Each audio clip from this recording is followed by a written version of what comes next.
Dear students, আজকে আবার আমরা এডুটক সেশনের দ্বিতীয় পর্ব নিয়ে হাজির হয়ে গেলাম। আজকে আমরা মূলত স্টাডি ইন অস্ট্রেলিয়া নিয়ে আপনাদের সামনে কথা বলবো। আমাদের সাথে আজকে রয়েছেন অস্ট্রেলিয়ার এক্সপার্ট ফাবিলা আলম। আমরা এখন তার সাথে কথা বলব। কেমন আছেন? আলহামদুলিল্লাহ ভাইয়া, ভালো আছি। আপনি কেমন আছেন? জি, আমি ভালো আছি। আমাদের স্টুডেন্টরা যারা অস্ট্রেলিয়াতে হায়ার এডুকেশন নিতে আগ্রহী, তাদের মনে বিভিন্ন রকমের প্রশ্ন থাকে। আজকে আমরা আপনার কাছ থেকে সেই প্রশ্নগুলোর উত্তর জানার চেষ্টা করব। আজকে আপনার কাছে আমার প্রথম প্রশ্ন, অস্ট্রেলিয়াতে হায়ার স্টাডির জন্য এন্ট্রি রিকোয়ারমেন্টসগুলো কী কী? অস্ট্রেলিয়ার এন্ট্রি রিকোয়ারমেন্ট শেয়ার করার আগে আমি শেয়ার করতে চাচ্ছি কোন টাইপের স্টুডেন্ট অস্ট্রেলিয়া অ্যাপ্লাই করতে পারবে। অস্ট্রেলিয়া অ্যাপ্লাই করতে পারবে ব্যাচেলারের জন্য, মাস্টার্সের জন্য, মাস্টার্স বাই রিসার্চ অর পিএইচডির জন্য।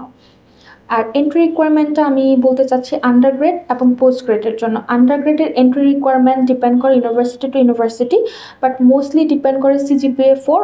কিছু কিছু ইউনিভার্সিটিতে 3.5 দিয়েও অ্যাপ্লাই করা যাবে। দ্যাট মিনস আউট অফ 5 3.5 পেলেও এইচএসসি ক্যান্ডিডেটরা অ্যাপ্লিকেশন করতে পারবে ব্যাচেলারের জন্য, বাট নট এভরি ইউনিভার্সিটি। আর মাস্টার্সের ক্ষেত্রে যেটা রিকোয়ারমেন্ট, তাদেরকে মিনিমাম 60% রেজাল্ট রাখতে হবে মাস্টার্সে অ্যাপ্লিকেশন করার জন্য। সিজিপিএ 60% যতটুকু আসে ততটুকুই অ্যাপ্লিকেশন করা যাবে। এটা ইউনিভার্সিটি টু ইউনিভার্সিটি ভ্যারি করবে না। অস্ট্রেলিয়াতে স্টুডেন্টরা যদি আন্ডার গ্র্যাজুয়েট অথবা পোস্ট গ্র্যাজুয়েট করতে চায়, তাহলে তাদের ইংলিশ ল্যাঙ্গুয়েজ রিকোয়ারমেন্ট কী লাগবে? অস্ট্রেলিয়াতে ইংলিশ রিকোয়ারমেন্টটা যদি আমি বলি, এটা এক প্রকার বাধ্যতামূলক। তাকে ইংলিশ টেস্ট দিতেই হবে, সেটা আইএলটিএস হোক, পিটি হোক অ্যান্ড টোফেল হোক। এবং কিছু কিছু ইউনিভার্সিটির নিজস্ব কিছু রিকোয়ারমেন্ট থাকে সেই রিকোয়ারমেন্ট অনুযায়ী। বাট ইন্টারন্যাশনালি আমি যদি বলি, আইএলস, পিটি এবং টোফেলটাই হচ্ছে রিকোয়ারমেন্ট।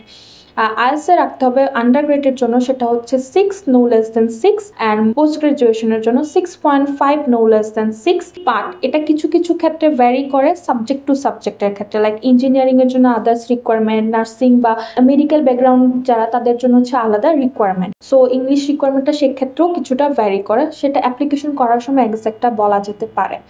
আইএলসের পাশাপাশি পিটি রিকোয়ারমেন্ট মাস্টার্সের জন্য হচ্ছে ওভারঅল 58 নো লেস দ্যান 50, আর আন্ডারগ্রেডের জন্য ওভারঅল 50 নো লেস দ্যান 50। অস্ট্রেলিয়াতে একটা টার্ম আছে জিএস রিকোয়ারমেন্ট।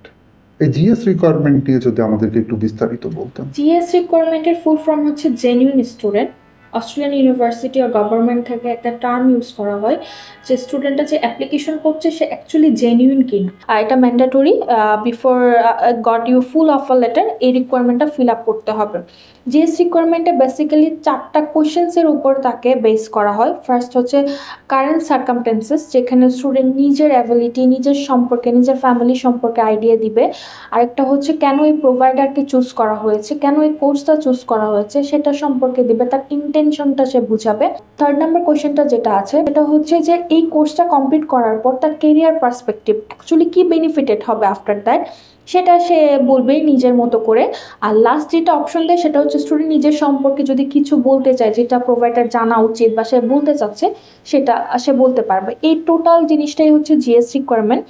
এখন এই রিকোয়ারমেন্টের উপর বেস করে কিছু ডকুমেন্টেশন লাগে। যখন স্টুডেন্ট নিজেকে এমপ্লয় হিসাবে বলবে, তখন এমপ্লয়মেন্ট সার্টিফিকেট দেখাইতে হবে, ফিনান্সিয়াল ব্যাপারগুলো বলবে, ফিনান্সিয়াল দেখাইতে হবে, ফ্যামিলি সার্টিফিকেটগুলো দেখাতে হবে। তো ওই রিকোয়ারমেন্টগুলো অ্যাকচুয়ালি জিএস রিকোয়ারমেন্টের ওই কোয়েশ্চেন্সের উপর বেস করে ডকুমেন্টেশনগুলো হয়। ফুল প্রসেসটাকে জিএস রিকোয়ারমেন্ট বলে। আমরা জানি অস্ট্রেলিয়াতে স্টুডেন্টদের এজ রেস্ট্রিকশন থাকে। এখন এজ রেস্ট্রিকশনের বিষয়টা যদি আমাদেরকে একটু বিস্তারিত বলতেন। জি, এজ রেস্ট্রিকশন বলতে কিছু টার্ম আছে অস্ট্রেলিয়ার প্রোভাইডাররা যেটা মেনটেন করে, যেটা ইমিগ্রেশন সাইট থেকেও উল্লেখ করা আছে। সেটা হচ্ছে মাস্টার্স ক্যান্ডিডেট যখন অ্যাপ্লাই করবে, টোট প্রোগ্রাম এবং রিসার্চ প্রোগ্রামের জন্য এই টার্মটা অ্যাকচুয়ালি ইউজ করা হয়। কেউ যদি মাস্টার্স প্রোগ্রাম, টোট প্রোগ্রামে অ্যাপ্লাই করতে চায়, তাকে অবশ্যই 35-এর আন্ডার হতে হবে। বিকজ 35-এর আন্ডারে যারা অ্যাপ্লাই করবে তারাই মাস্টার্স কমপ্লিট করার পর ফিউচারে পিএসডাব্লিউটা সিক করতে পারবে। আর আন্ডার 50 রুলসটা যায় যারা মাস্টার্স বাই রিসার্চে যেতে যাবে। মাস্টার্স বাই রিসার্চের জন্য আন্ডার 50 ইয়ার্সের মধ্যেই তাকে অ্যাপ্লাই করতে হবে। এটা যদি কমপ্লিট করে তখনই সে পিএসডাব্লিউ সিক করতে পারবে। ফর দ্যাট রিজন এই টার্মটা ইউজ করা হয়। অফার লেটার পাওয়ার পরে এবং ভিসা অ্যাপ্লিকেশনের পূর্বে স্টুডেন্টদের কোন কোন বিষয়ে আসলে প্রস্তুতি নিতে হবে? অস্ট্রেলিয়াতে অ্যাকচুয়ালি পুরো অ্যাপ্লিকেশনটা 3টা প্রসেসে হয়। ফার্স্ট ইনিশিয়াল অ্যাসেসমেন্টের পর কন্ডিশনাল অফার লেটার, তারপর জিএস রিকোয়ারমেন্ট ফিল আপ করা, জিএস রিকোয়ারমেন্ট ফিল আপ করার পর ফুল অফার লেটারটা পাওয়া, অফার লেটারের পর ইউনিভার্সিটি থেকে তাকে পারমিশন দিবে পেমেন্ট করার জন্য, টিউশন ফি পেমেন্ট করার জন্য। তখন স্টুডেন্ট টিউশন ফি পেমেন্ট করবে, তখন ইউনিভার্সিটি থেকে একটা কনফার্মেশন লেটার পাবে, সেটাকে বলা হয় সিওই। সিওই পাওয়ার পরে স্টুডেন্ট ভিসা অ্যাপ্লিকেশনে যেতে পারে, আর উইদিন দিস ডকুমেন্টস স্টুডেন্ট তখন ভিসাটা অ্যাপ্লাই করতে পারবে। স্টুডেন্টদের স্টাডি চলাকালীন অবস্থায় তারা কি পার্ট টাইম জব করতে পারবে? জি, অবশ্যই পার্ট টাইম জব করা যাবে। অস্ট্রেলিয়ান গভর্নমেন্ট প্রতিটা ইন্টারন্যাশনাল স্টুডেন্টকে রাইট দিয়েছে পার্ট টাইম জব করা। সেটা ডিউরেশনটা হচ্ছে per week 24 hours. That means per উইকে সে 24 ঘন্টাই জব করতে পারবে, নট মোর দ্যান দ্যাট। স্টুডেন্টদের স্টাডি শেষ হলে তাদের কি দেশে ব্যাক করতে হবে, নাকি ওখানে থাকার বা কাজ করার কোনো অপরচুনিটি আছে? না না না, স্টুডেন্টকে স্টাডি কমপ্লিট করে ইমিডিয়েটলি দেশে আসতে হবে না।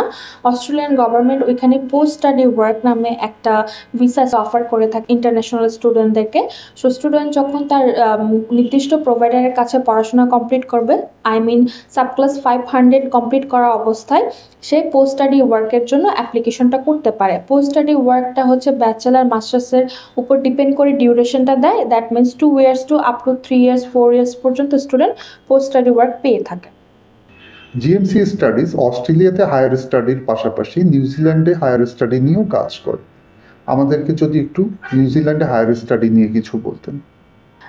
অ্যাকচুয়ালি অস্ট্রেলিয়া এবং নিউজিল্যান্ড যেরকম পাশাপাশি কান্ট্রি, তাদের প্রসেসও অলমোস্ট সিমিলার, বাট ডিফারেন্স হচ্ছে কিছু কিছু জায়গায় এন্ট্রি রিকোয়ারমেন্টস অলমোস্ট সিমিলার, সেটা একাডেমিকে হোক এবং ইংলিশ রিকোয়ারমেন্ট অনুযায়ী হোক।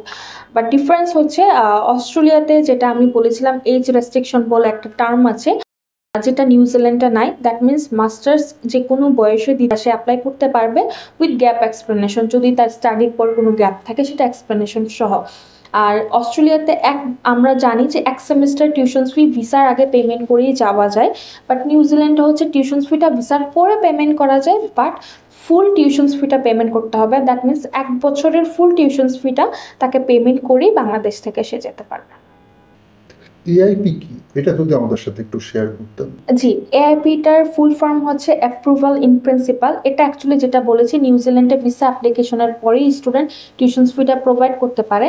স্টুডেন্ট অফার লেটার পাওয়ার পর without tuitions fee paying most of the time say visa অ্যাপ্লিকেশনটা সাবমিট করতে পারে। বাট ভিসা ইমিগ্রেশন অফিসার যখন দেখবে স্টুডেন্ট আর জেনুইন এবং he or she going to get the visa, তখন তাকে ভিসা অ্যাপ্লিকেশন অলমোস্ট ডান এবং সে ভিসা গ্রান্টেড হতে যাচ্ছে, সেটার জন্য একটা টার্ম ইউজ করা হয় অ্যাপ্রুভাল ইন প্রিন্সিপাল। এই লেটারটা স্টুডেন্টকে দেয় এবং তখন স্টুডেন্টকে বলা হয় টিউশন ফিটা পেমেন্ট করে দেওয়ার জন্য। স্টুডেন্ট যখন টিউশন ফিটা পেমেন্ট করে দিবে তখনই স্টুডেন্ট ভিসা গ্রান্ট লেটারটা পাবে। মানে ভিসা অ্যাপ্লিকেশন করছে বাট টিউশন ফিটা পেমেন্ট করেই সে ভিসা গ্রান্ট লেটারটা পাচ্ছে। সেই পার্টটাকে বলে approval in principal or short form AIP. আপনাকে অসংখ্য ধন্যবাদ। আপনার কাছ থেকে আমরা অস্ট্রেলিয়া এবং নিউজিল্যান্ডে হায়ার স্টাডি নিয়ে অনেক কিছু জানতে পারলাম। আশা করি এগুলো স্টুডেন্টদের অনেক কাজে লাগবে।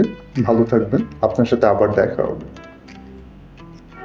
ডিয়ার স্টুডেন্টস, আমরা আজকের মতো বিদায় নিচ্ছি। আবারও হাজির হয়ে যাব নতুন কোনো স্টাডি ডেস্টিনেশনের প্রশ্নোত্তর পর্ব নিয়ে। সে পর্যন্ত সবাই ভালো থাকবেন।